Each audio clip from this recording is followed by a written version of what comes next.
Ladies and gentlemen, let me start by telling you the truth. Most people will never have the courage to tell you, you're not tired, you're not broken, you're not unlucky, you're simply drowning in your own excuses. And until you kill them, you will live and die in the same cycle of mediocrity that billions of people accept as life. Excuses are nothing more than polished lies you tell yourself to feel better about staying the same. They're stories you create in your head to justify inaction, to explain away failure, to protect yourself from discomfort. The problem is, every time you repeat these lies, you reinforce them until they feel real. You start to believe them so deeply that they control your entire life. When you say, "I don't have time," you're not being honest. Everyone has 24 hours in a day, yet some people use those hours to build empires while others waste them scrolling, watching shows, and procrastinating. It's not a lack of time, it's a lack of discipline. When you say, "I don't have money," the truth is you haven't prioritized learning the skills or making the sacrifices necessary to earn more. People with less than you have built fortunes because they refuse to accept that excuse. When you say, "I'm not ready," you're lying to yourself because readiness doesn't exist. Nobody ever feels fully prepared for the next step, the next risk, the next challenge. You become ready by acting, by failing, by learning. Waiting to be ready is nothing but a delay tactic, a lie wrapped in fear. Excuses are dangerous because they sound reasonable. They give you temporary comfort, but in exchange they steal your future.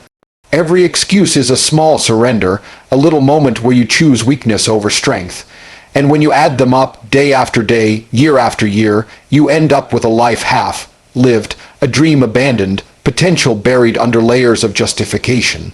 The truth is harsh but simple. It's not your circumstances, it's not your parents, it's not society holding you back, it's the lies you keep whispering to yourself. The worst part about excuses is that they're seductive. They protect your ego from admitting the truth. Because if you stopped making excuses, you'd have to face the fact that you're not doing enough, that you're not giving your best, that the life you're living is not the life you're capable of living. And that realization stings, so instead, people cling to excuses like a shield, but the shield doesn't protect you, it cages you, it keeps you small. If you're honest for just one moment, brutally honest with yourself, you'll realize that most of the reasons you give are lies. They are soft words you use to cover up fear, laziness, or lack of will. And here's the ultimate truth.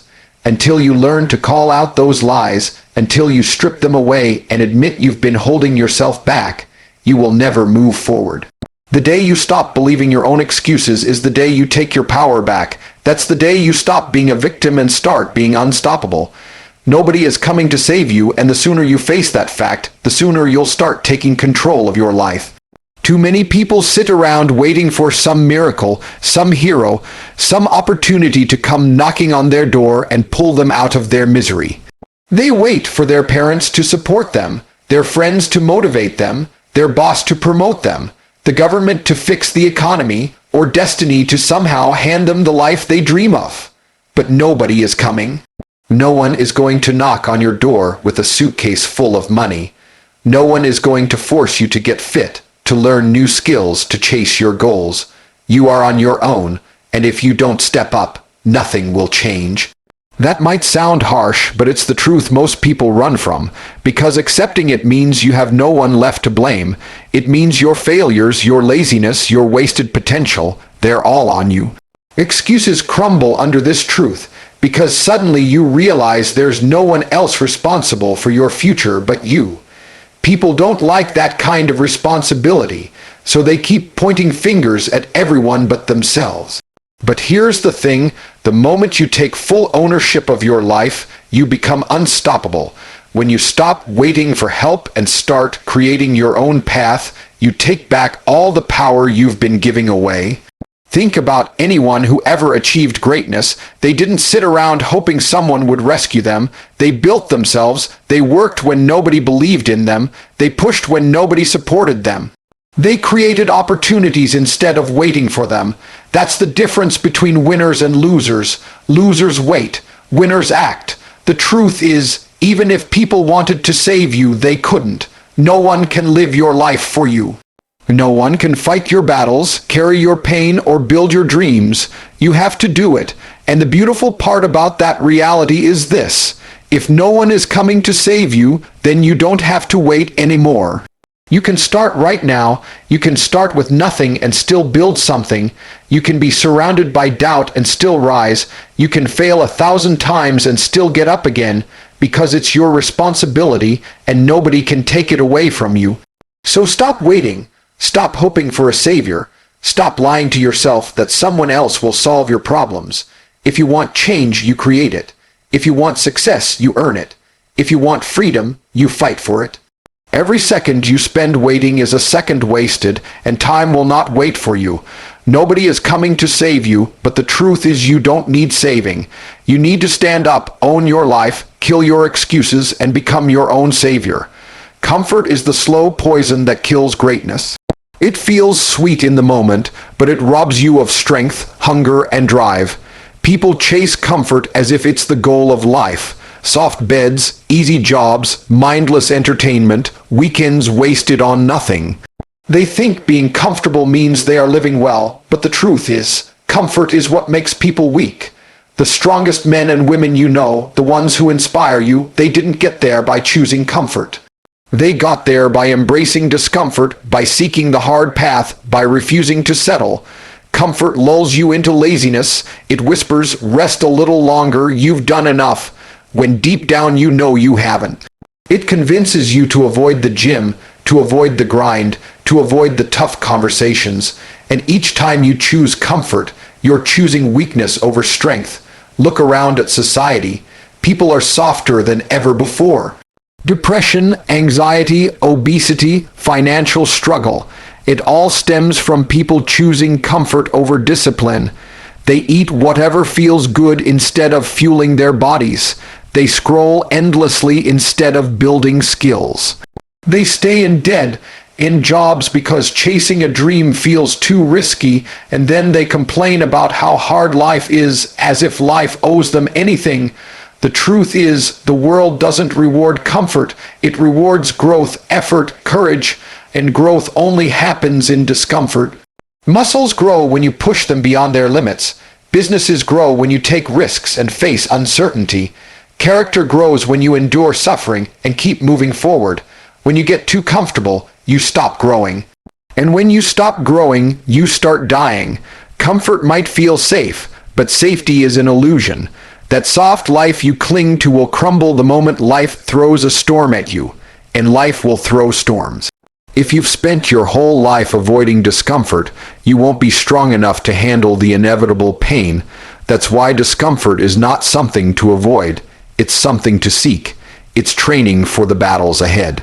Every cold shower, every brutal workout, every long night of work, every rejection you push through, it's all building you into someone unshakable. Weak people hide in comfort. Strong people create strength out of discomfort. And the choice is yours every single day. Will you choose the couch or the grind? Will you choose the easy meal or the disciplined one? Will you choose to stay the same or will you choose to grow? The uncomfortable path hurts, yes, but it makes you powerful. The comfortable path feels good now, but it leaves you fragile, bitter, and broken later. Comfort breeds weakness, discomfort breeds warriors. If you want to be respected, successful, and unstoppable, you must learn to step into discomfort and live there until it feels like home. That's where greatness is forged, and that's where your excuses will finally die. One day you will die, and when that moment comes, the excuses you clung to will vanish into nothing. Nobody at your funeral will talk about how tired you were, how busy you were, how unlucky you were. Nobody will say, he had great excuses. They will only talk about what you did, what you built, who you impacted, and the legacy you left behind. Excuses don't echo, they die with you. But results, discipline, and sacrifice live forever through the people you inspire and the difference you make. The question is, what do you want your name to stand for when you're gone?